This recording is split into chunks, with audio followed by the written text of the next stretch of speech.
ini, sahabat pernah mendengar istilah politik divided, business united. Politik itu membelah, kalau bisnis menyatukan. Karena itu kita harus memahami politik agar selalu waspada tidak terbawa arus politik. Politik dengan memanfaatkan kekuatan geografi suatu negara namanya geopolitik. Baik membangun kekuatan politik dalam negeri maupun luar negerinya. Dengan melihat kekuatan tersebut, barulah negara tersebut kalau pemimpinnya visioner, berani, dan jago strategi bisa membuat negaranya berdaulat, kuat, disegani lawan, dicintai kawan. Venesia membuktikan posisi strategisnya untuk menjadikan negara kuat di abad pertengahan di Eropa dulu. Lalu itu hanya sebagai misal. Lalu negara yang pintar mengendalikan kekuatan laut dan darat wilayahnya, seperti halnya Turki dari zaman Ottoman hingga Erdogan saat ini, pintar memainkan kekuatan negaranya. Karena itu Turki menjadi negara besar. Singapura juga jago banget memanfaatkan kekuatan geografinya. Juga Israel di tengah musuhnya dunia Arab. Dia memainkan kekuatan Eropa dan Amerika sebagai penyeimbang lawannya negara-negara Arab tersebut.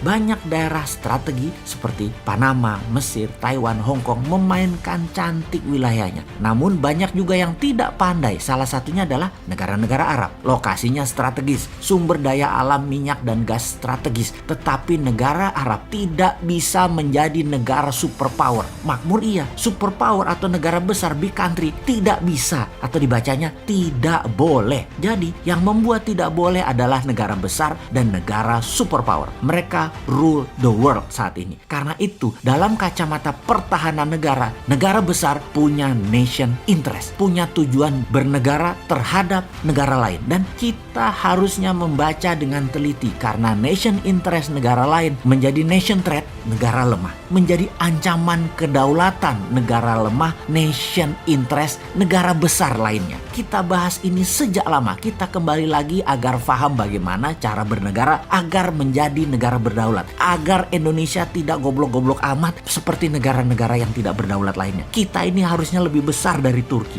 lebih besar dari Singapura, lebih besar dari negara-negara Eropa. Harusnya. Pertama, apa yang harus kita pelajari? Pertama, kita pelajari nation interest setiap negara yang berhubungan dengan Indonesia. Paling besar itu siapa? Maka kalau kita ambil top 3, mereka adalah negara Singapura, Tiongkok, dan Amerika. Tiongkok punya banyak agenda. Satu, karena penduduknya besar. 1,5 miliar manusia yang harus dikasih makan, dikasih sarana kesehatan, dikasih sarana lainnya. Kedua, Amerika yang lapar dengan kekayaan atau pemuja materialisme dan kekuasaan. Terakhir, Singapura yang sesungguhnya tidak ingin mencaplok, tapi ingin hidup damai makmur dengan menggunakan strategi semua teman. Namun tersering mengambil keuntungan terbanyak ya Singapura itu. Buktinya harta terbanyak di ASEAN ada di Singapura. Orang Indonesia juga kalau kaya juga taruh uangnya di Singapura. Kembali ke asalnya. Nation interest Tiongkok nih ya, agar banyak negara suka dengan Tiongkok adalah pertama dengan banyaknya giving, banyak memberi. Kemudian negara yang ditarget dikampanyekan bagusnya Tiongkok, dipropaganda, dan media setempat di negara tersebut dibayar kalau perlu, lengkap dengan buzzer-buzzernya. Bisa ribuan orang berada di sebuah negara hanya membuzzer kecanggihan Tiongkok lewat konten sosmed seperti IG, WA, lewat TikTok, dan banyak lagi. Setiap hari diproduksi video dan berita dipotong-potong yang indah-indah dan disebar agar negara tersebut terpesona dengan Tiongkok. Jangan tanya media mainstream, digarap sejak lama. Film Hong Kong, film-film dinasti Tiongkok lama sudah diedarkan dan digencarkan, bahkan masuk ke Hollywood. Sejarah tulisan tentang Tiongkok digarap rapih.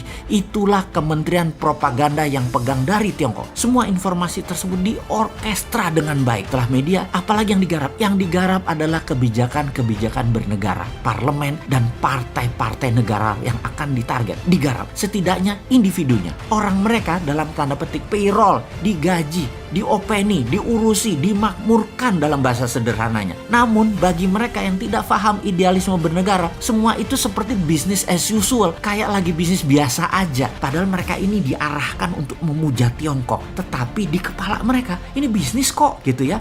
Karena pendekatan yang dipakai dalam menjalankan strategi Tiongkok adalah menggunakan economic approach. Karena itu pejabat gak kerasa, rakyat banyak yang gak kerasa dikuras, padahal hartanya dalam jangka panjang akan musnah itu aset bernegara di Indonesia. Sungguh, Tiongkok itu butuh sumber daya alam suatu negara. Dia akan sikat dengan berbagai cara. Dan terakhir biasanya adalah dengan membangun aliansi kepada banyak pemimpin daerah dan pemimpin pusat di mana mereka ikut bermain. Modali mereka, kalau perlu menangkan mereka agar dapat jabatan tersebut. Semua terorkestra rapih, perlahan, jangka panjang sehingga tidak terasa. Jangankan tidak paham, yang paham pun bisa terlena karena halusnya propaganda dan cara mereka bermain. Tahu-tahu aset negara habis saja. Setelah itu kita dilepeh deh. Ibarat lonte sudah habis dipakai ya ditinggal.